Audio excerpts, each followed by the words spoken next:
Imagine you're entering the world of crypto, and someone asks, what's the difference between a coin and a token? Here's the simplest way to understand it. Coins, like Bitcoin or Ethereum, have their own blockchains. They're like owning your own hectagon house. You control the land, the structure, everything. Tokens, on the other hand, live on someone else's blockchain, like Ethereum or Solana. It's like renting an apartment. You use the space, but the foundation belongs to someone else. Coins are usually used for payments and powering blockchain networks, while tokens can represent anything: access to an app, voting rights, or even a digital reward system. Think of Ethereum as a highway, and tokens like Uniswap or Chainlink are the cars using that road. Coins equals foundation. Tokens equals built on top. So next time you open your crypto wallet, ask yourself, am I holding the land or just renting the space? Now let's go one step deeper using a fun analogy. Let's imagine the crypto world like a digital city. Some cryptocurrencies are like the infrastructure of the city, the land, roads, and power grid. These are your crypto coins.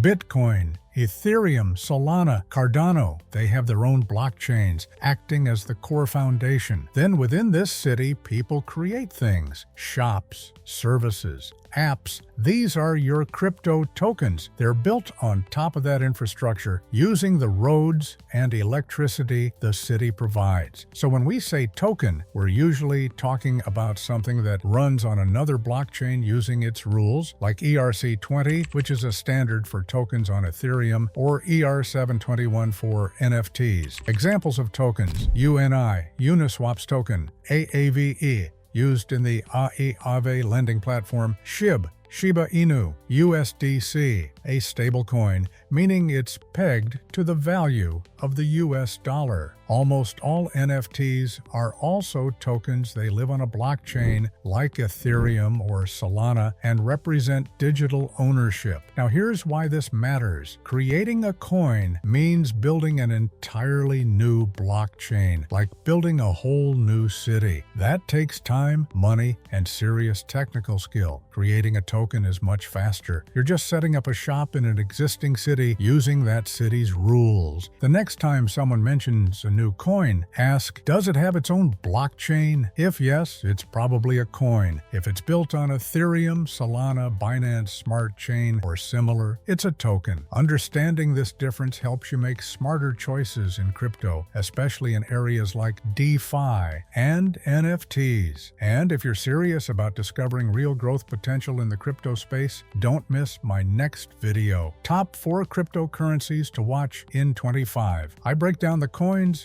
with the most exciting use cases, strong fundamentals, and massive growth potential. You can watch it right after this one. Trust me, you won't want to miss it. If this helped simplify crypto for you, give this video a like and subscribe for more guides that make Web3 and blockchain easy to understand. Question for you: what's your favorite crypto token right now? Drop it in the comments.